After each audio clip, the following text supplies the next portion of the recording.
ఏది చెయ్యకూడదని ప్రపంచంలో ఏది లేదండి. మాల వేసుకొని ఏ వ్యాపారం చెయ్యకూడదని ఎక్కడా లేదండి. మీ వృత్తి, ఆ వృత్తిని మీరు మానేశారనుకోండి, మీ యొక్క జీవనం, మీ యొక్క వ్యాపారానికి, మీ యాత్రకు పనికిరారు, మీ ఇంటికి పనికిరారు, దేనికి పనికిరారు. కాబట్టి మీ వృత్తి, భగవంతుడు మీకు కుల వృత్తి ఏది ఇచ్చారో ఆ కుల వృత్తిని చేయండి. నాకు గడ్డం గీసే ఒక శిష్యులు ఒక 10 మంది ఉన్నారు. వాళ్ళందరూ వృత్తిలో దీక్షలో ఉన్నా కూడా గడ్డం తీస్తారు, మళ్ళీ వారు స్నానం చేసి వస్తారు. ఈ యొక్క మాంసం కొట్టే వాళ్ళు కొంతమంది ఉన్నారు, వాళ్ళు ధర్మకర్తలుగా కూడా ఉన్నారు. అయ్యప్ప స్వామి దేవాలయాలే నిర్మించి ఉన్నారు వాళ్ళు.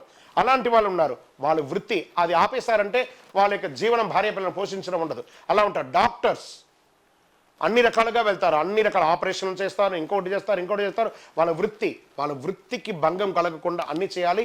ఆ వృత్తిలో ఉండగా ఇంకా ఎక్కువ దైవ ప్రార్థన చేయండి. భగవంతుడా, నేను చేసే వృత్తికి నాకు అనుగ్రహం చేయండి అని చెప్పి ప్రార్థన చేసుకుంటూ చేయండి. వృత్తికి దోషం లేదు. మళ్ళీ వచ్చిన తర్వాత, ఆ వృత్తి అయిన తర్వాత దీక్ష మీ సొంతం, వృత్తి మీ కుటుంబం.